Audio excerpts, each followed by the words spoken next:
गुंडा राज था कि नहीं था? माफिया राज था कि नहीं था? और बहनों असुरक्षित थी कि नहीं थी? माताएं बहनें असुरक्षित थी कि नहीं थी? आज योगी जी की सरकार आई है, माफिया राज समाप्त हुआ है कि नहीं हुआ है? गुंडे जेल में गए कि नहीं गए? और शांति अमन चैन है कि नहीं है? और अमन चैन विकास की पहली शर्त होती है, इसको भी याद रखना चाहिए। और मैं यहां आपको एक बात कहने आया हूं, देखो नेता का फर्क क्या पड़ता है। अगर अच्छी सरकार हो, नेता सही हो, तो जनता खुश रहती है। अगर नेता गड़बड़ हो तो जनता मुसीबत में होती है। अब आप देखिए, यही आजम खान, यही व्यक्ति, वही जुर्म, वही कानून, यही आजम खान बताओ मंत्री बन के दंदनाता था कि नहीं दंदनाता था? अखिलेश जी के राज में दंदनाता था कि नहीं दंदनाता था? और यही अतीक अहमद, ये दंदनाता था कि नहीं दंदनाता था? गुंडागर्दी करते थे कि नहीं करते थे? माफिया राज था कि नहीं था? और ये मुख्तार अंसारी, ये भी गुंडागर्दी करता था कि नहीं करता था?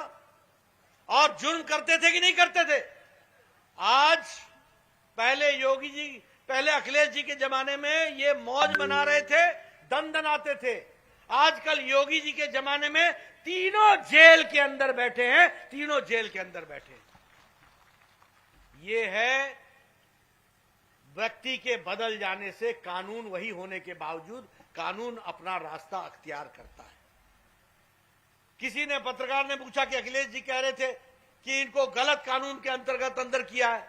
मैंने कहा तो अखिलेश जी छुड़वा लो, आप छुड़वा लीजिए, कानून तो वही है। जेल के अंदर आप हैं, अभी आप क्यों हैं? और आपको इतना क्या प्यार है कि आप ऐसे जो लोग जेल में हैं और आधे बेल पर हैं, वो आपके प्रत्याशी हैं? मतलब आपको कोई प्रत्याशी नहीं मिलता है, ये जेल और बेल वाले ही मिलते हैं। बोलो ऐसे लोगों को आगे बढ़ाना है क्या? ऐसे लोगों को बढ़ाना है क्या? मैं जानना चाहता हूं, ऐसे लोगों को बढ़ाना है क्या? मित्रों, मैं आपके सामने यहां कुछ तथ्य रखने आया हूं और मैं चाहूंगा मेरे मीडिया के साथी नोट कर लें, तारीख वाइज नोट कर लें, इसलिए कि आप कल को ये ना कहिएगा कि नड्डा जी ने तो ऐसे ही आकर के बोल दिया और उसमें कोई सच्चाई नहीं थी, उसमें कोई तथ्य नहीं था। यहां से गोरखपुर कितनी दूर है? 100 किलोमीटर।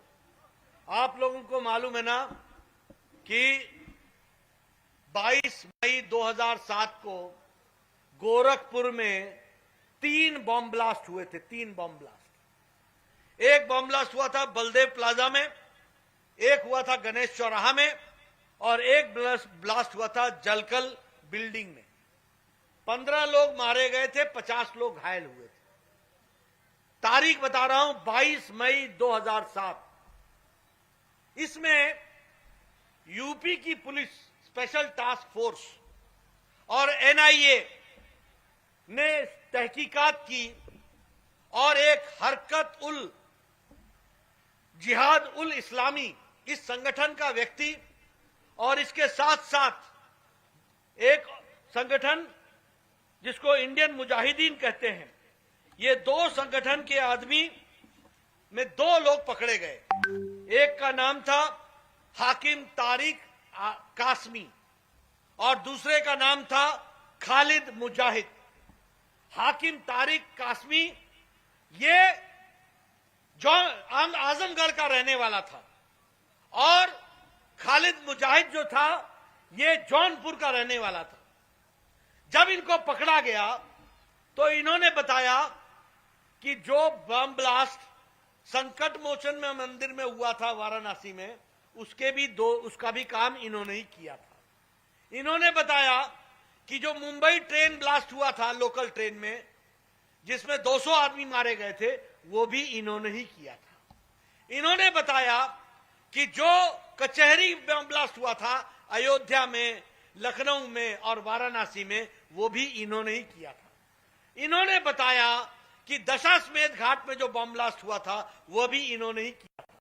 इन्होंने बताया कि दिल्ली में गोविंदपुरी में पहाड़गंज में और सरोजनी नगर में जो बम ब्लास्ट हुआ था वो भी इन्होंने ही किया था। ऐसे खतरनाक आतंकवादी को हमारे अखिलेश जी मुख्यमंत्री ने 26 अप्रैल, डेट नोट कर लेना, 2012 को, 26 अप्रैल 2012 को बतौर मुख्यमंत्री इन आतंकवादियों का केस वापस लेके इनको छुड़ाने का काम किया तो अखिलेश जी ने किया। आप बताइए, ऐसे अखिलेश जी को आप लोग आगे बढ़ाएंगे क्या? ऐसे अखिलेश जी को बढ़ाएंगे क्या जो आतंकवादियों को छुड़ाता हो और बाद में इलाहाबाद के हाई कोर्ट ने कहा कि आतंकवादियों को छुड़ाने का किसी भी कानून में किसी मुख्यमंत्री को ताकत नहीं है। केस चला और केस चलने के बाद हाकिम तारिक कासमी को 4 जिंदगियों के लिए आजीवन कारावास दिया गया, 4 जिंदगियों के लिए आजीवन कारावास दिया गया। लेकिन अखिलेश जी ने इन लोगों को छुड़ाने का काम किया। मैं दूसरी घटना आपको बताना चाहूंगा, ये भी डेट नोट कर लेना मेरे पत्रकार भाई। और जब अखिलेश आएंगे, वैसे तो ये कोई बॉर्डर के इलाके में अखिलेश जी आए मुझे उम्मीद नहीं है। पहले आए कभी बतौर मुख्यमंत्री आए? अब पत्रकार बंधुओं से कहूंगा कभी लखनऊ में मिल जाए आपको तो आप उनसे पूछना कि जेपी नड्डा ने आपको कहा था। योगी जी, हाँ योगी जी तो आएंगे, वो तो खैर जनता के बीच में रहने वाले आदमी हैं। मैं ठीक बोल रहा हूं कि नहीं बोल रहा हूं? तो ये अखिलेश जी से पूछना कि 31 दिसंबर 2007 की रात को और 1 जनवरी 2008 को आपने आपके सीआरपीएफ रामपुर के सीआरपीएफ के कैंप पर AK-56 से आतंकवादियों ने गोली चला करके 7 जवानों को मारा था कि नहीं मारा था? 7 जवान शहीद हुए थे, 7 माताओं की कोख सूनी हुई थी, 7 बहनें विधवा हुई थी, 7 परिवार के बच्चे अनाथ हुए थे। उसमें भी यूपी के STF ने, स्पेशल टास्क फोर्स ने भारत और नेपाल के बॉर्डर पर एक आदमी को पकड़ा जिसका नाम था शहाबुद्दीन। वो बिहार का रहने वाला था। उसको पकड़ने के कारण 7 आतंकवादी और पकड़ाए थे और ये रामपुर के गोलीकांड के मुजरिम थे, आतंकवादी थे। अखिलेश जी ने 26 अप्रैल 2012 को बतौर मुख्यमंत्री इनका भी केस वापस लेकर के आतंकवादियों को छुड़ाने का काम किया था। और फिर इलाहाबाद हाईकोर्ट ने कहा कि केस चलेगा, केस चला और 4 लोगों को सजाए मौत हुई और 3 लोगों को आजीवन कारावास हुआ, ये याद रखना चाहिए। लेकिन ये समाजवादी पार्टी के नेता अखिलेश जी, क्या आप आतंकवादियों के साथ दोस्ती करते हैं या उत्तर प्रदेश की जनता का ख्याल रखते हैं? बताओ, ये रक्षक है कि भक्षक है? रक्षक है कि भक्षक है? जिसका काम रक्षा करना है वो आपके हितों के साथ खिलवाड़ करता है। ऐसे लोगों को आगे बढ़ने दोगे क्या? ऐसे लोग आगे बढ़ेंगे क्या? आप बताइए, कोरोना की तीसरी वेव भी अब जा रही है। आप सब लोग में से सब लोग बगैर मास्क के हैं और नजदीक नजदीक बैठे हैं। ये किसके कारण हुआ है? ये इसलिए हुआ है कि मोदी जी ने 179 करोड़ लोगों को टीका लगा करके सुरक्षित कर दिया है और योगी जी ने 29 करोड़ टीका लगा करके आपको सुरक्षित कर दिया है। किया है कि नहीं किया? सुरक्षित किया है कि नहीं किया है? और मित्रों, भारत में इससे पहले टेटनस का इंजेक्शन आने में 25 साल लगे थे, पोलियो का इंजेक्शन आने में 20 साल लगे थे, डिप्थेरिया का इंजेक्शन आने में 35 साल लगे थे और जापानी बुखार, जो जापानी बुखार गोरखपुर के इलाके में हुआ, ये जापान का इंजेक्शन 1906 में आ गया था और योगी जी जब MP बने तो 2006 में भारत में आया, ये याद रखना।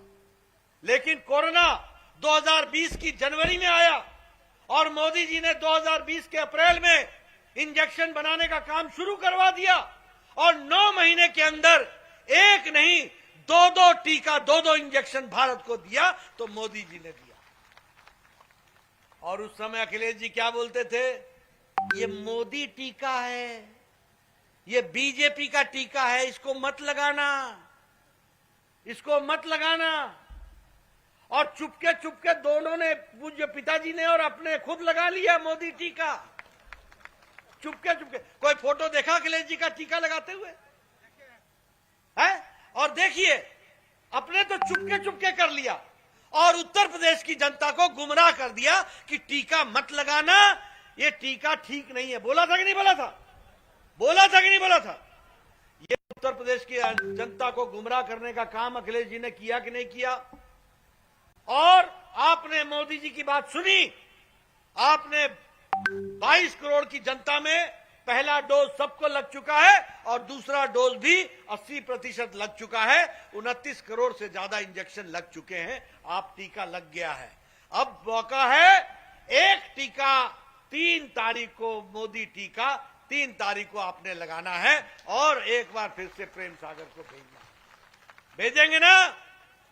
आप बताइए, ऐसे लोग जो आतंकवादियों का साथ देते हैं, ऐसे लोगों का आप साथ देंगे क्या?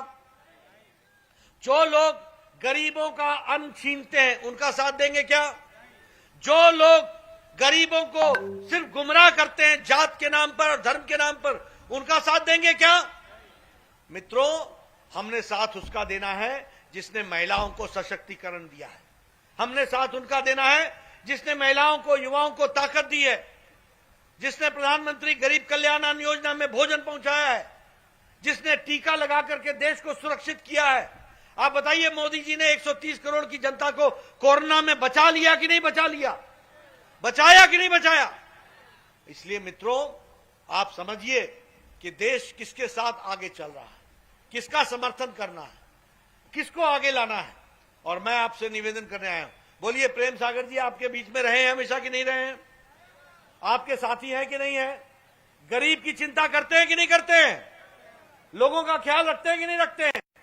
अब ये समय आपका है, 3 तारीख तक आप इनका ख्याल रखो और अगले 5 साल ये आपका ख्याल रखेंगे, इस बात का मैं आपको विश्वास दिलाता हूं। बोलिए, वोट देंगे ना? वोट मिली कि ना? कमल के फूल पर वोट लगी कि ना? हाँ, मैं आपसे यही निवेदन करने आया हूं कि आप कमल के बटन दबाकर प्रेम सागर पटेल जी को, आप प्रत्याशी को जिताएं, यहां खुशहाली लाए और इस इलाके का में विकास हो, उस विकास को आप आगे बढ़ाएं। इन्हीं शब्दों के साथ बहुत बहुत धन्यवाद। जय भारत, जय उत्तर प्रदेश।